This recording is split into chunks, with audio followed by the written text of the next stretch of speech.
इस कथा में एक बड़ा सुंदर निर्देश निकल करके आता है साथियों कि माता रुक्मिणी के सामने दो लोग हैं, एक से उनका संबंध बन चुका है, रिश्ता तय हो चुका है, और एक को उन्होंने प्रेम पत्र भेजा है जिससे तय हुआ है उनका नाम शिशुपाल, और जिसको वो चाहती हैं उनका नाम गोपाल। ये जो शिशुपाल है ये पिछले जन्म में यही रावण था, और ये जो गोपाल हैं ये पिछले जन्म में राम थे। तो राम रावण की उस जन्म में भी नहीं पटी थी, इस जन्म में भी नहीं पटेगी, जबकि दोनों रिश्तेदार हैं। कहते हैं भगवान कृष्ण की बुआ के पुत्र हैं शिशुपाल, बड़े प्रतापी राजा हैं, बड़े सुंदर हैं, बड़े योग्य हैं।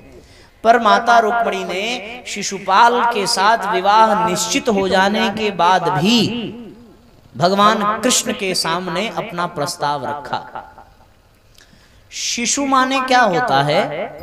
शिशुपाल, शिशु माने भी इंद्रिय होता है, और गो माने भी इंद्रिय होता है। कल बताया था ना, गो माने इंद्रियां, शिशु माने भी इंद्रियां। संस्कृत में शिशु का अर्थ इंद्रियां ही है, यानी शिशुपाल भी इंद्रियों को पालने वाला और गोपाल भी इंद्रियों को पालने वाला। पर दोनों में अंतर है, एक इंद्रियों के अनुसार चलता है और एक इंद्रियों को अपने अनुसार चलाता है। जो इंद्रियों के अनुसार चले उसको शिशुपाल कहते हैं, और जो इंद्रियों को अपने अनुसार चलावें उनको गोपाल कहते हैं। जो इंद्रियों के अधीन हो, इंद्रियों के गुलाम हो, वो शिशुपाल कहलाएंगे, और जो इंद्रियों को गुलाम बना लें और अपने अनुसार चलावें उनको गोपाल कहेंगे। जो तन को आगे रख करके तन के अनुसार चले उनको क्या कहेंगे? शिशुपाल कहेंगे। और जो तन के अनुसार नहीं, तन को अपने अनुसार चलावे उसको क्या कहेंगे? गोपाल कहेंगे।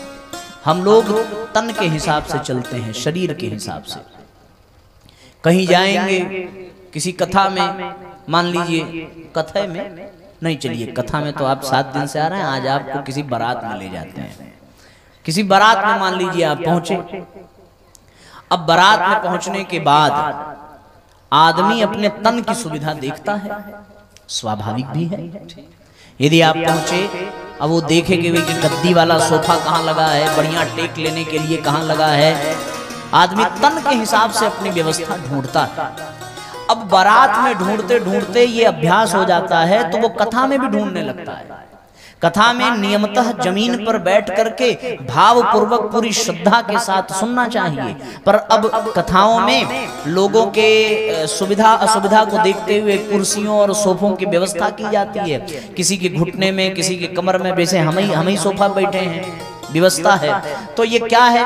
ये है ये कि जहां तक हो सके तन को आगे रखकर नहीं, बल्कि मर्यादा को आगे रख कर के काम किया जाए। पर जो लोग केवल तन की सुविधा देखते हैं वे लोग जो है शिशुपाल कहलाते हैं, और जो लोग तन की नहीं मन की बात मानते हैं, मर्यादा की बात सुनते हैं, उन लोगों को गोपाल हम कह सकते हैं। आप विचार करें कि जो पैर मोड़ करके न बैठ पावे उनको अपने पैर को समझाना चाहिए कि जिंदगी भर मलाई मिश्री इसीलिए खाए कि 2 घंटा तुम मोड़ के चुपचाप बैठ नहीं सकते। डांटना चाहिए अपने पैर को।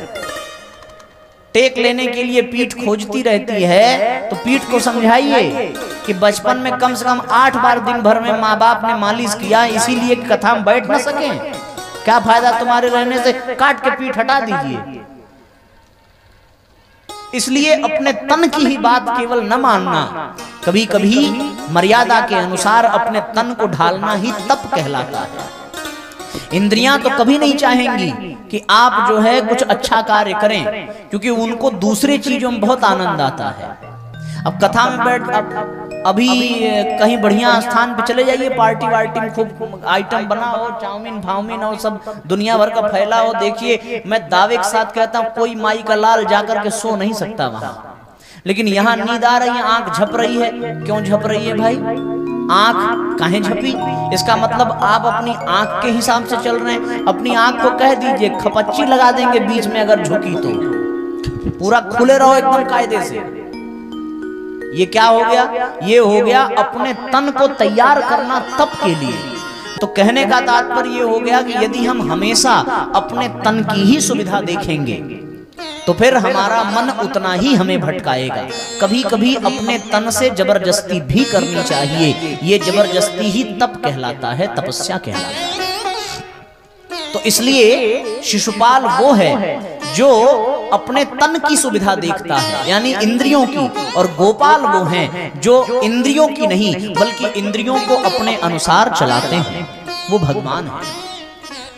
तो माता रुक्मिणी ने एक कर्मफल का सिद्धांत भी यहाँ देखने को मिलता है कि किस प्रकार से प्रत्येक कर्म का फल मिलता है प्रत्येक प्राणी को। घटना का ये शिशुपाल और कृष्ण की जो भूमिका है, इसकी घटना सतयुग से प्रारंभ होती है। क्योंकि सतयुग में एक राक्षस था जालंधर, और जालंधर की पत्नी थी वृंदा। वृंदा यानी तुलसी जी। जालंधर और भगवान शिव का युद्ध प्रारंभ हुआ। जालंधर बहुत बड़ा असुर था और माता वृंदा उनकी पत्नी थी।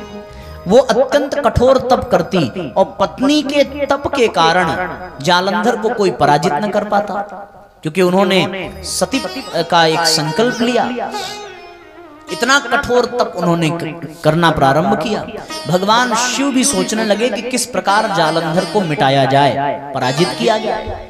तो वो भगवान विष्णु के पास प्रार्थना लेकर पहुंचे कि प्रभु कोई उपाय बताइए। भगवान विष्णु ने जालंधर का रूप बना करके वृंदा के साथ संबंध बनाया और वृंदा के सतीत्व को नष्ट किया। जैसे ही वृंदा का सतीत्व नष्ट हुआ, वैसे ही जालंधर का वध भगवान शिव ने किया।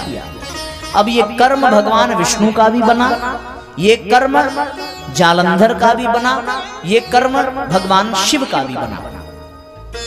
इस कर्म का अब अगले स्वरूप में क्या परिणाम निकला कि वही जालंधर रावण बनकर आया, वही विष्णु राम बनकर के आया। और जालंधर की दुश्मनी विष्णु से नहीं थी, लेकिन विष्णु ने सहायता की शिव जी की, तो अब रावण दुश्मन बन गया। किसका? राम जी का। क्यों दुश्मन बना? इसलिए बना क्योंकि विष्णु ने उनके पतित्व के साथ सतीत्व को नष्ट किया था। भगवान विष्णु ने, तो भगवान विष्णु ने जब वृंदा के सतीत्व को नष्ट किया, तो फिर रावण ने इस बात का बदला लेने के लिए माता सीता का हरण किया। वही कर्म जो आदमी करता है उसका परिणाम उसको मिलता ही मिलता है, चाहे वो सामान्य व्यक्ति हो और चाहे वो कोई भगवान हो। भगवान विष्णु ने ये कर्म किया तो उसके बाद सीता के वियोग में उनको परेशान होना पड़ा। अब शिव जी ने भगवान विष्णु से सहायता मांगी थी, तो शिव जी को भगवान का सेवक बनकर के आना पड़ा, हनुमान जी बनकर के। तो सोचिए, जालंधर का कर्म रावण बनाता है, वृंदा के सतीत्व के नष्ट के कारण सीता का हरण होता है, विष्णु राम बनते हैं, और शिव जी ने सहायता मांगी तो इस जन्म में उनको सहायता करनी पड़ी और वो हनुमान बनकर के आए। पर कर्म की गति यहाँ पर रुकी क्या? हनुमान जी की तो रुक गई, पर अभी रावण, राम, सीता जी, इन लोगों का कर्म भी पूरा नहीं हुआ। फिर वही रावण आगे चल करके शिशुपाल बना, वही राम कृष्ण बने और वही सीता रुक्मिणी बनी। ठीक है ना? तो उस बार रावण ने सीता का हरण किया था, इस बार रुक्मिणी जी का विवाह किससे तय हुआ? शिशुपाल से तय हुआ। अब उस कर्म का भोग भोगना है, तो जो रावण ने हरण किया, अब की बार किसने हरण किया? भगवान कृष्ण ने हरण किया, तब जाके वो हिसाब बराबर हुआ। अच्छा, वो सीता का हरण करके कहाँ ले गया? समुद्र के किनारे ले गया। भगवान भी माता रुक्मिणी का हरण करके कहाँ ले गए? समुद्र के किनारे ले गए। वो कहाँ, किस महल में ले गया? सोने की लंका में ले गया। भगवान कहाँ ले गए? सोने की द्वारिका में ले गए। सारा तारतम्य समझ में आया ना? उस बार रावण ने हरण किया, इस बार कृष्ण ने हरण किया। चूंकि दुष्ट था तो उस बार भी वो मारा गया, इस बार भी मारा जाएगा। ये कर्म फल है। इस कहानी को जानने के बाद ना एकदम लगता है कि भगवान भी कर्म फल के सिद्धांत से बच नहीं पाते, उनको भी भोगना पड़ता है। तो हम लोग तो सामान्य प्राणी हैं, हमें तो भोगना ही पड़ेगा। इसलिए ये रुक्मिणी जो है, ये बुद्धि का प्रतीक है, मति का प्रतीक है। हमारी बुद्धि इंद्रियों के सुख की ओर जाती है या फिर इंद्रियों को वश में करने वाले आत्मा की ओर जाती है। ये हमारी बुद्धि तय करती है। बुद्धि संसार की ओर जा रही है क्योंकि इंद्रियां जगत की ओर ले जाएंगी, पर आत्मा जगदीश की ओर ले जाती है। शिशुपाल जगत की ओर ले जाने वाला इंद्रिय जन्य सुख है, इंद्रिय प्रधान सुख है, और भगवान जो है वो जगदीश हैं, आत्म प्रधान सुख हैं। ये बुद्धि जो रुक्मिणी है ये किस ओर जाएगी, इस बात का चयन हम लोगों को करने की आवश्यकता है। प्रज्ञा पुराण में परम पूज्य गुरुदेव ने लिखा है, प्रथम खंड के द्वितीय अध्याय में अष्टावक्र जी जब महर्षि पिपलाद से पूछते हैं कि मनुष्य इतना समर्थवान, इतना सुख सौभाग्य वाला, भगवान का राजकुमार, तो उसके जीवन में फिर दुख, कष्ट और परेशानियां क्यों हैं? तो फिर महर्षि पिपलाद ने अष्टावक्र जी को बताया था कि उसके दुख का कारण केवल इतना है कि स्वतंत्र है वो चयन करने में। हम जो चाहें वो चयन करें, और जो चयन करेंगे वैसा ही हमारा ये जीवन बनेगा। कुछ लोगों ने चयन कर लिया कि हम गुरु का वरण करेंगे, दीक्षा लेंगे, पर कुछ लोग चयन न कर पाए, हिम्मत न जुटा पाए होंगे, तो वो अलग भोगेंगे। सीधी बात है, इसमें न प्रसन्न होने की बात है जो चयन कर रहे हैं, और जो नहीं कर रहे हैं उनको दुखी होने की बात नहीं, उनका प्रारब्ध उनसे करवा रहा है। ये जान लीजिए, चयन व्यक्ति जैसा करता है वैसा ही वो बन जाता है। हमने अगर गुरु जी का चयन किया तो हमारे जीवन में गुरु तत्व की प्राप्ति होती है, और हम गुरु जी का चयन न करके संसार में ही भटकते रहे तो हम इधर उधर मुंह मारते फिरेंगे, हमारा कल्याण संभव नहीं है। जिन लोगों ने चयन किया कि हम कथा में जाएंगे वो आकर के यहाँ ज्ञान का लाभ प्राप्त कर रहे हैं, और जो लोग बाजार करने गए हैं वो बाजार में धक्का फक्का खा रहे होंगे। बाजार में क्या है? बाजार में धक्का है, बाजार में धूर है, यही सब तो मिलेगा मार्केट में। और यहाँ आराम से आइए, शांति से बैठिए, कथा सुनिए, बाद में प्रसादों पाइए, आनंद है, आनंद है। जो जैसा चयन कर लेता है उसको वैसा जीवन मिलता है। दुर्योधन ने कृष्ण की सेना का चयन किया और अर्जुन ने कृष्ण का चयन किया, परिणाम आप सबके सामने है। उसी तरीके से रुक्मिणी रूपी बुद्धि अगर इंद्रिय प्रधान सुखों का चयन करती तो वो शिशुपाल से भी ही जाती, लेकिन उसने आत्म प्रधान जगदीश का चयन किया तो फिर वो भगवान के घर पहुंची। ये बड़ी विशेष बात है। एक और बात, भगवान मिलते कहाँ हैं? एक चीज आप जान लेना कि जितने भी मंदिर हैं वो सब मंदिर जो है भगवान के ऑफिस के जैसे हैं, ठीक है ना? घर नहीं है, ऑफिस, मंदिर। अगर भगवान से अपॉइंटमेंट लेना हो तो आदमी कहाँ जाता है? मंदिर में जाता है। भगवान का ऑफिस कहते हैं मंदिर को, ये जान लिया। और भगवान का परमानेंट निवास किस जगह को कहा जाता है? यत्र गायंती मम भक्ता, मेरे भक्त जहां मेरे गुणों का गान करते हैं, तत्र तिष्ठामि नारद, मैं वहीं पर विराजमान रहता हूं। अब मंदिरों में भगवान का गुणगान कब कब होता है? सवेरे और शाम को, तो दो ही टाइम। तो भगवान का ऑफिस का टाइम सवेरे का हो गया मंदिर में, और शाम का टाइम हो गया। बाकी टाइम भगवान कहाँ रहते हैं? बोले बाकी टाइम भगवान कथा में रहते हैं। जहाँ कथा होती है वहां भगवान का परमानेंट निवास रहता है। तो अगर भगवान से ऑफिस में मिलना हो तो मंदिर में जाइए, और भगवान से परमानेंट मिलना हो, बैठ के साथ में चाय पीना हो, हाल चाल करना हो, तो कहाँ आइए? कथा में आइए। अब यहाँ पर माता रुक्मिणी ने ये सोचा कि प्रभु यदि आते हैं लेने तो फिर वो कहाँ मिलेंगे। उन्होंने भी भगवान के ऑफिस की ओर जाने का निश्चय किया कि जैसे ही भगवान का ये पता चला कि ब्राह्मण देव को लेकर कृष्ण विदर्भ देश आ रहे हैं, उनके पिता भीष्मक ने भगवान के स्वागत की तैयारी की, पर माता रुक्मिणी अपने सखियों के साथ जो है वो कहाँ पहुंची?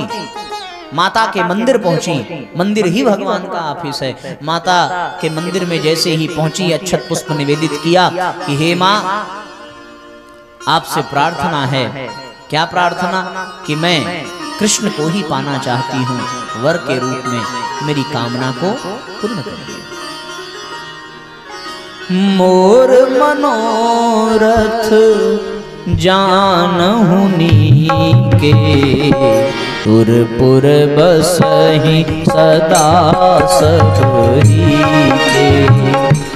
पुर पुर बसहि सदा सबहि के, मोर मनोरथ जानहु नीके, मोर मनोरथ जानहु नीके। माँ से प्रार्थना करती हैं कि हे माँ, मेरे मनोरथ को तुम जानती हो और मेरे मनोरथ को जानती हो मैया। तो कैसे जानती हो? पुर पुर बसहि सदा सबहि के, पुर पुर बसहि सदा सबहि के। देवी पूजी पद कमल तुम्हारे, देवी पूजी पद कमल तुम्हारे। सुर नर मुनि सब होहि सुखारे, सुर नर मुनि सब होहि सुखारे। देवी पूजी पद कमल तुम्हारे, देवी पूजी पद कमल तुम्हारे। सुर नर मुनि सब होहि सुखारे, सुर नर मुनि सब होहि सुखारे। माँ से प्रार्थना किया है माता रुक्मिणी ने, और जैसे ही प्रार्थना की वैसे ही माँ प्रसन्न हुई। प्रसन्न होकर के उन्होंने वरदान दिया है। क्या वरदान दिया कि हे देवी, आपको अवश्य ही आपका मन चाहा वर प्राप्त होगा। और मन चाहा वर का वरदान जैसे ही मिला, माता अत्यंत प्रसन्न हुई। क्या वरदान दिया है उन्होंने? बहुत सुंदर तरीके से माँ ने कहा है। हो मनुजा हीरा चेऊ मिली, सोबर सहज सुंदर सांवरो, करुणा निधान सुजान सी, स्नेह जानत रावरो। एहि भांति गौरी असीस सुन, सिय सहित ही हरसी चली। तुलसी भवानी पूजी पुनि पुनि मुदित मन मंदिर चली, पुनि मुदित मन मंदिर चली। जैसे ही माँ ने आशीर्वाद दिया वैसे ही भगवान का रथ मंदिर की सीढ़ियों के पास पहुंचा। कृष्ण का रथ रुका। कृष्ण ने माता रुक्मिणी को देखा, माता रुक्मिणी ने भगवान को देखा। दोनों ने एक दूसरे को देखा। भगवान ने हाथ आगे बढ़ाया, मैया ने प्रभु के हाथ को पकड़कर रथ पर चढ़ करके भगवान के वाम भाग में विराजमान हुई। और अब भगवान का जो सारथी है वो बड़ी तेजी से रथ को लेकर के भगा। इधर सारे राजाओं को पता चला, कितने राजा, दंतवक्र, शाल्व, जरासंध, विदुरथ, पौंड्रक, शिशुपाल, सबको आग लगी कि शिशुपाल की मंगेतर को उठाने वाला कृष्ण, इसकी हिम्मत कैसे हुई। अब भगवान मुस्कुरा करके अपना कायदे से जा रहे हैं। तब तक जो माता रुक्मिणी के भाई हैं, भाई लोग कुछ ज्यादा ही कूदते हैं। पहुंच गया लड़ने के लिए, कसम खा करके जा रहा हूं, यदि रुक्मिणी को वापस न लाया तो अपना मुंह नहीं दिखाऊंगा। भगवान कहे आओ भैया आओ। आया, कृष्ण को आवाज दी, प्रभु ने रथ को रोका है और उसके बाद विधिवत कायदे से युद्ध हुआ। और भगवान थोड़ा क्रोधित हुए और रुक्मिणी जी के बड़े भाई रुक्मी को पटक पटक करके भगवान ने मारा है। अंत में सुदर्शन का आह्वान किया कि इसको मार ही डालें। तब माता रुक्मिणी ने निवेदन किया कि प्रभु जाने दीजिए, जैसे हमारा भाई है वैसे आपका क्या है। वही भगवान कहे साले को जरूर मार देते, लेकिन अब तुम मना कर रही हो, बैठ जाओ छोड़ देते हैं। तब भी भगवान कहते हैं उसके मूड को मुड़ा करके भगवान छोड़ने जा रहे हैं। तब बलराम जी आए और कृष्ण को समझाने लगे कि कन्हैया तुम छोटे हो, रिश्तों की कीमत तुमको पता नहीं है। अरे भैया अब तो ये रिश्तेदार हो गया है ना, हो काहे कष्ट दे रहे हैं, छोड़िए इसको जाने दीजिए। बलराम जी के समझाने पर भगवान ने रुक्मिणी को छोड़ा है और उसके बाद माँ रुक्मिणी जी को ला करके द्वारिका में बहुत सुंदर नक्षत्र में भगवान का विवाह हुआ माता रुक्मिणी के साथ। बोलिए रुक्मिणी मैया की जय, भगवान द्वारिकाधीश की जय। ये भगवान का हुआ कौन सा विवाह? पहला विवाह। उसके बाद माता रुक्मिणी और भगवान से प्रद्युम्न का जन्म हुआ। उन्होंने शंबरासुर का वध किया। आगे चल करके स्यमंतक मणि की कथा आती है। सत्राजित भगवान सूर्य का बहुत बड़ा भक्त था। भगवान सूर्य की कृपा से उसे एक मणि की प्राप्ति हुई। वो मणि उसे प्रतिदिन एक निश्चित मात्रा में स्वर्ण प्रदान करती। उसकी वजह से वो बहुत अहंकारी और बहुत पैसे वाला हो गया। सबने भगवान कृष्ण के पास सूचना पहुंचाई। भगवान कृष्ण ने उसे राज्य के कोष में जमा कर देने को कहा, पर उसने बात न मानी। उसके भाई प्रसेन ने उस मणि को लेकर के वन में शिकार के लिए निकला।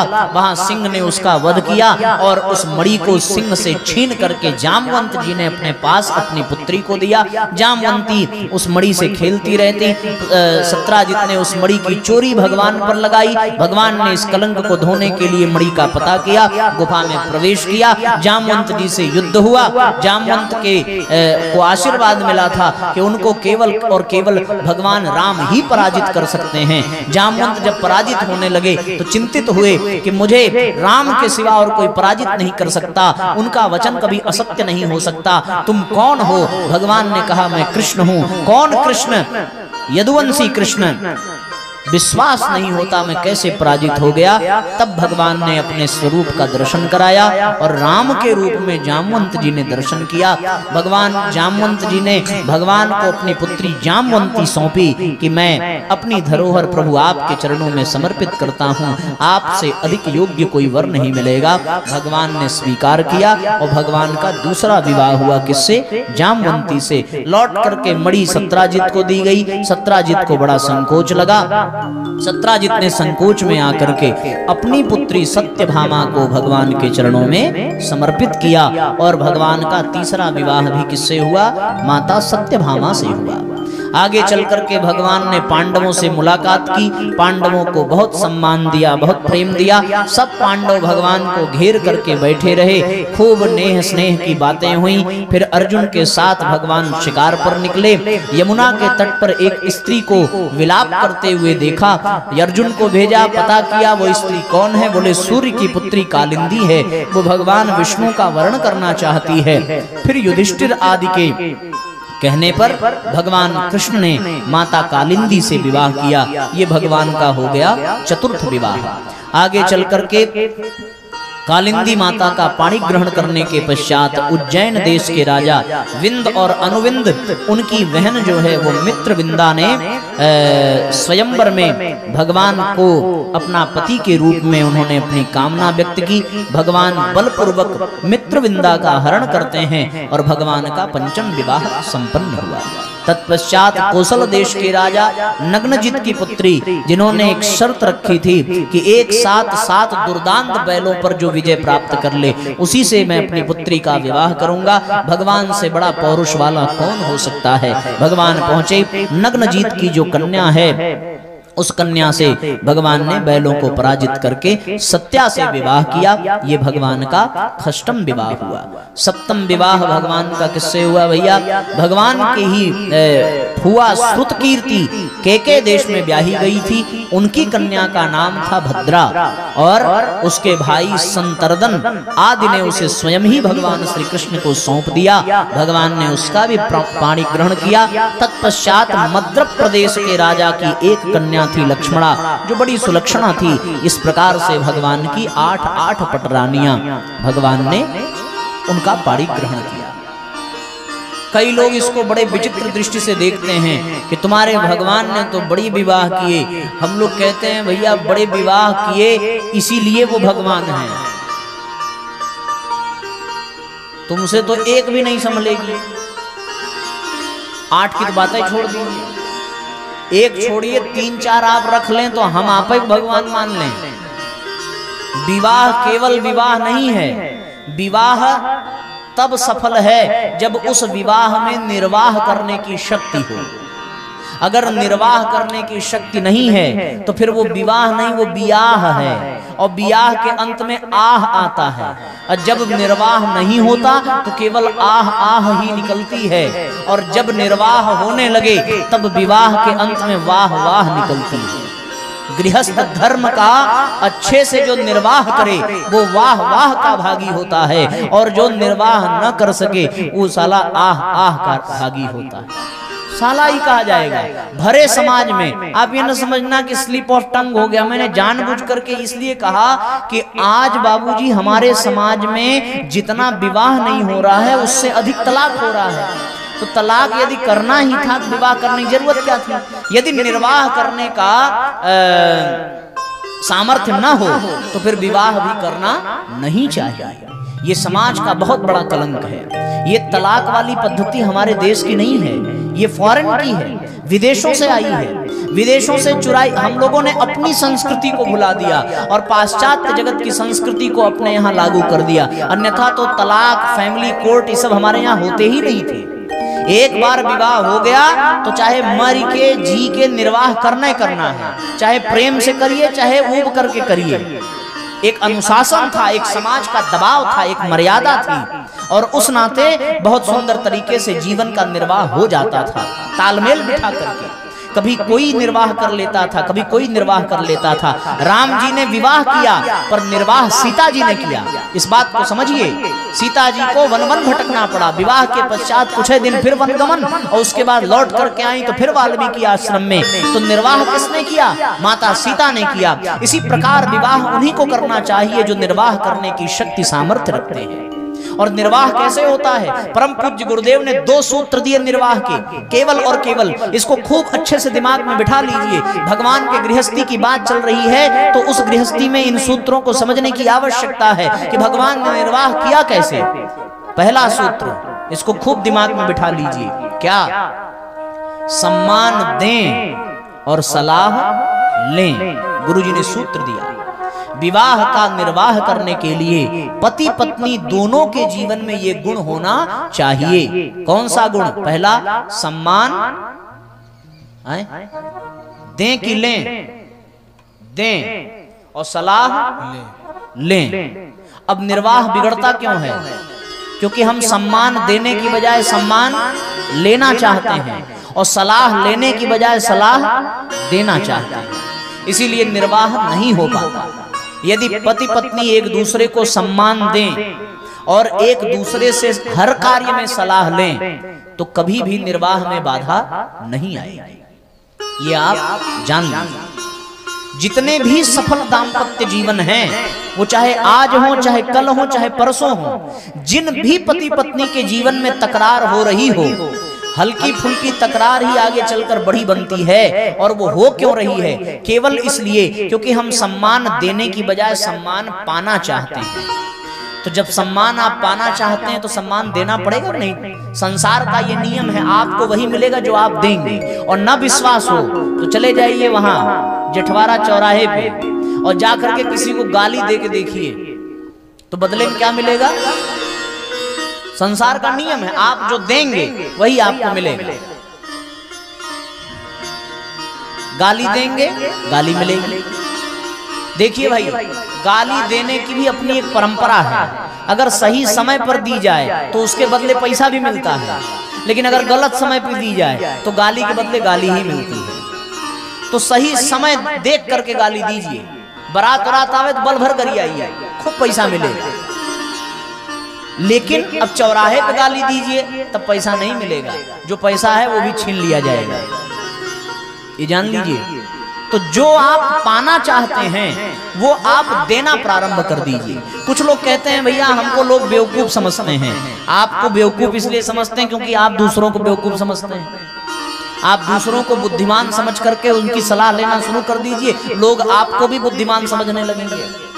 ये आप जान लीजिए। लोग कहते हैं भैया हमको कोई मानता नहीं है, आप भी मानना शुरू कर दीजिए, 2-4 दिन बाद वो आपको मानने लगेंगे। लोग कहते हैं हमको देख के लोग मुंह फुला लेते हैं, आप दूसरों को देख के मुस्कुराना शुरू कर दीजिए, वो भी मुस्कुरा देंगे। कोई पगला होगा जो आपके मुस्कुराने पर नहीं मुस्कुराएगा। ये जान लीजिए, मुस्कुराना बहुत आवश्यक है। मुस्कान में बड़ी ताकत होती है। खूब फुला करके गाल बैठ जाइए, कोई आपसे बात भी करना नहीं चाहेगा। और आप मुस्कुराइए, हंसिए, हंसाइए, तो हर लोग आपके पास आएंगे, आपके पास बैठेंगे। लोग सोचते हैं कि हमारे पास तो कोई आता नहीं है, हमारे पास तो कोई बैठता नहीं है, हमसे तो कोई बात करता नहीं है। क्यों नहीं करता? क्योंकि आप सम्मान देंगे तभी आपको सम्मान मिलेगा। और आपको सलाह देना कब है? जब कोई आपसे सलाह चाहे। बिना सलाह मांगे यदि आपने सलाह दिया तो आपसे बड़ा मूर्ख और कोई नहीं होगा। क्योंकि संसार में सबसे मुफ्त में यदि कोई चीज मिलती है तो वो क्या मिलती है? सलाह मिलती है। आपको एक बात बताएं, एक मिठाई की दुकान पर एक राय देने वाले राय साहब पहुंचे, जो बात बात पर राय देते हैं। उन्होंने कहा, मिठाई की दुकान की बोर्ड को उन्होंने पढ़ा, और क्या लिखा था बोर्ड पे कि हमारे यहाँ शुद्ध मिठाइयां मिलती हैं। तो अब राय साहब ने राय दिया, किसको दिया? दुकान वाले को। क्या दिया? बोले ये जो तुमने लिखा है कि हमारे यहाँ शुद्ध मिठाइयां मिलती हैं, इसमें हमारे लगाने की क्या जरूरत थी? खाली लिखते यहाँ शुद्ध मिठाइयां मिलती हैं। ये जो तुम हमारे लगा रहे हो, इससे ये भाव उठता है कि तुम्हारे अलावा भी कहीं और शुद्ध मिलती है, तो लोग कम आएंगे। इसलिए हमारी राय मानो, हमारे हटा दो। उसने बेचारा राय साहब की राय को माना और हटा दिया। अब वहां क्या लिखा था? वहां लिखा था कि यहाँ शुद्ध मिठाइयां मिलती हैं। 2-4-10 दिन बाद फिर राय साहब आए, फिर बोर्ड पढ़ा। बोला क्या लिखे हो तुम? बोले यहाँ शुद्ध मिठाइयां मिलती हैं। इससे क्या भाव निकल के आ रहा है कि बाकी जगह अशुद्ध मिलती हैं। कोई पकड़ के मारने लगे कि ये शुद्ध हटाओ यहां से। अरे शुद्ध तो जरूर मिलेगी। अब वो बेचारा राय साहब की राय मान ली और उसने शुद्ध हटा दिया। फिर क्या लिखा था? बोला यहाँ पर लिखा यहाँ मिठाइयां मिलती हैं। फिर 2-4 दिन बाद राय आए, आकर के बोले कुछ और चीज की दुकान है क्या? बोले नहीं महाराज, मिठाई के फिर लिखने की क्या जरूरत है? यहाँ मिठाइयां मिलती है, मिठाई हटाओ यहाँ से। अरे मिठाई की दुकान है तो मिठाई मिलेगी, तो लिखने की क्या जरूरत है? बेचारा राय मान लिया, वो हटा दिया। अब मिठाई हट गया, अब क्या बचा? यहाँ मिलती है। अब केवल इतना ही लिखा था।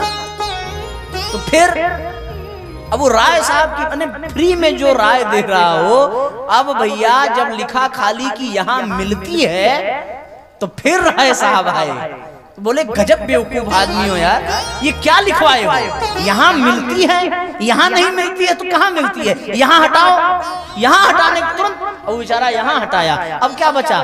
खाली लिखा मिलती है। बोर्ड का एकदम सत्यानाश कर दिया। विश्वास तो आपको नहीं होगा, लेकिन फिर हम एक लाइन और बढ़ाएंगे। राय साहब के कहने से उसने मिलती भी हटा दिया। अब क्या बचा? अब बचा कि है। ये क्यों हुआ? अनावश्यक रूप से किसी को राय दिया गया और अनावश्यक रूप से किसी की सलाह ली गई। अंत में जब वो आया और जब ये पढ़ा कि है, तो फिर उसने दुकान वाले से कहा क्या है? और अब की बार दुकान वाला तैयार बैठा था, लाठी वाठी रख के, और राय साहब को तड़ातड़ बरसाई 10-20 लाठी और मारने के बाद कहा यही है। अब इधर दिखना मत। पूरा बोर्ड का सत्यानाश करवा दिया। तो बिना मांगे यदि आप सलाह देंगे तो यही हाल होगा जो उस राय साहब का हुआ था। हर राय देने वाला व्यक्ति राय होता है। इसलिए सलाह तब दीजिए जब कोई आपसे सलाह मांगे, तो सलाह दीजिए नहीं, सलाह लीजिए। भले आप योग्य हों, फिर भी पूछ लीजिए कि भैया ये बात है, इसको कैसे किया जाए। बात समझ में आ रही है? तो जब आप सम्मान देंगे और सलाह, हाँ एक चीज का ये भी ध्यान रखना, सम्मान भी सावधानी से देना। एक आदमी गया अपने मित्र के पास, बड़ा दुखी था। बोला भैया क्या संकट है? बोला यार हमारी पत्नी से पटती नहीं है। बोले पटती नहीं है? क्यों नहीं पटती है? पता नहीं। बोलो भैया हलो बाद में करें। पटती नहीं है, बड़ा दुखी। बहुत ध्यान से सुनिएगा। अब जैसे ही उन्होंने कहा कि पटती नहीं है तो मित्र ने बताया एक उपाय। क्या उपाय बताया? उपाय ये बताया कि आज आप जब घर जाइए तो अपनी पत्नी की प्रशंसा करना प्रारंभ कर दीजिए। जैसे ही आप प्रशंसा करेंगे वैसे ही आपकी और आपके पत्नी की पटने लगेगी। आदमी बड़ा खुश हुआ, बोले हाँ यार प्रशंसा तो हम नहीं करते हैं, आज घर जाएंगे जरूर करेंगे। भोजन करने बैठा, कभी प्रशंसा नहीं करता था, आज प्रशंसा किया। वाह कितनी सुंदर दाल बनी है, ऐसी पतली और घी में लगी रोटी तो कोई बना ही नहीं सकता। अब पत्नी रसोई में से एकदम देख रही है, सुन रही है, और क्या क्या अच्छा लग रहा है आज आपको? चावल भी अच्छा है, सब्जी तो पूछो मत, ऐसी सब्जी तो हम कई जन्म में नहीं खाए हैं। उसके बाद पत्नी ने उठाया बेलना और एकदम बड़े वेग से आई और कहने लगी कि रोज मैं बनाती थी तब तुमको कुछ नहीं अच्छा लगता था, आज बगल वाली भाभी ने भेजा तो बड़ी प्रशंसा निकल रही है। मार के बेलना, पति हालत खराब। तो सम्मान भी दीजिएगा तो सावधानी से, पहले जांच परख लीजिएगा कि बात सम्मान देने वाली है कि नहीं है। नहीं तो आप आ जाएंगे हमारे पास और कहेंगे कि आपने कहा था सम्मान देने के लिए और हम दे के आए, देख लीजिए सब लाल लाल हुआ है। तो भैया हम ये भी आपको बता दे रहे हैं कि यदि सम्मान के बदले आपको विशेष पुरस्कार मिल जाए तो जिम्मेदारी हमारी नहीं है, क्योंकि अभी हमको रात भर आज फिर रहना ही है, रहना है। और पता चला कोई गए और सम्मान दियो, सवेरे हम ही पकड़ा गए तो क्या करेंगे? तो इसलिए भैया सम्मान दीजिए और सलाह लीजिए, लेकिन सावधानी से। राय साहब वाली सलाह कभी मत लीजिए और वो मित्र वाला सम्मान कभी मत दीजिए। विवेक पूर्वक सम्मान दीजिए और सलाह लीजिए, तो फिर पति पत्नी में कभी भी क्लेश और कलह नहीं होगा। अगर आप सम्मान देंगे तो कभी झगड़ा होने की नौबत नहीं आएगी। जब पत्नी, अच्छा पत्नी की एक बड़ी विशेषता है, देखिए मैं मुक्त कंठ से कहूंगा कि वो अपने पति से सम्मान के सिवा और कुछ चाहती भी नहीं है। सच्चाई देखिए यही है। आजकल पति पत्नी के बड़े जोक वायरल हो रहे हैं, तमाम उसमें चीजें बनाई जा रही हैं, बताई जा रही हैं, लेकिन किसी भी महिला के अंतर मन को स्पर्श करके आप देखिए, एकदम सीधा आप ये पाएंगे कि वो अपने पति से कुछ नहीं चाहती है, अपने ससुराल से वो कुछ नहीं चाहती है, केवल प्रेम के 2 शब्द और केवल सम्मान चाहती है। उस परिवार में उसको सम्मान मिले, उसको प्रेम मिले। उसके बाद भगवान ने स्त्रियों को इतना गुणवान बनाया है कि प्रेम और सम्मान पाने के बाद आपके परिवार को हरा भरा वो पत्नियां खुद बना देंगी, आपको कुछ करने की जरूरत नहीं है। ये जान लीजिए। आप मत आभूषण ले आइए, मत वस्त्र ले आइए, मत व्यवस्था अच्छी दीजिए, बस प्रेम से 2 शब्द बात करिए तो वो पत्नी सीता की तरह आपके साथ वन में भी रहकर सौभाग्य अनुभव करेगी। ये जान लीजिए। पत्नियां केवल सम्मान चाहती हैं और पति सब दे देते हैं। परिवार दे दिया, मकान दे दिया, पैसा दे दिया, घर भी दे दिया, आभूषण भी दे दिया। यदि कुछ नहीं दिया तो क्या नहीं दिया? केवल सम्मान नहीं दिया। इसलिए परिवार में विवाह का निर्वाह करना है तो भैया एक सूत्र आज लेकर के जाइए। आप ये बात नीचे जो बैठी हैं उनसे नहीं कह रहे हैं, जो पीछे मूंछ की ताव दे रहे हैं वो आप लोगों के लिए है। सम्मान देना प्रारंभ करिए। ये मत सोचिए कि महिलाएं पुरुषों से दब के रहेंगी, ये आप सबकी या पुरुषों की गलत धारणा है। आज स्त्री और पुरुष एक समान है, नर और नारी एक समान। यदि आप उनसे राय लेकर के कोई कार्य करें तो इससे आपकी महत्ता घटेगी नहीं, इससे आपकी महत्ता बढ़ेगी। इसको आप जान लीजिए। जिन लोगों के वैवाहिक जीवन का बहुत वर्ष बीत गया होगा वो अपनी दुनिया में पीछे झांक करके देखें। यदि उन्होंने उनके पत्नी से या पति से नहीं पटती है तो उसका एक ही कारण होगा कि उन्होंने उनसे कभी राय लेना उचित नहीं समझा और उनको सबके सामने सम्मान देना उचित नहीं समझा। कुछ कुछ पत्नियां तो यहाँ तक त्याग करती हैं कि देखिए अकेले में जितना बोलना हो बोल लीजिए, पर किसी के सामने मत आंख दिखाइएगा, नहीं हम अकेले में आंख नोच लेंगे। हाँ ये जान लीजिए। तो सामने नहीं, आप जो है पीठ पीछे भी सम्मान दीजिए तो विवाह का निर्वाह होता रहेगा। और अगर आप निर्वाह कर ले जाएंगे तो हम सच कहते हैं अगर एक को प्रसन्न रख लिए तो दूसरे की इजाजत हम दे रहे हैं अगले जन्म में। इसी चक्कर न पड़ी कि दूसरा विवाह कर ले। ठीक है ना। भगवान ने 8-8 विवाह क्यों किए? क्योंकि उनको निर्वाह का मंत्र पता है। पहला सूत्र सम्मान दें और दूसरा सलाह लें। अब दूसरा सूत्र सुनिए, क्या? दुख बांटें और सुख बटाएं।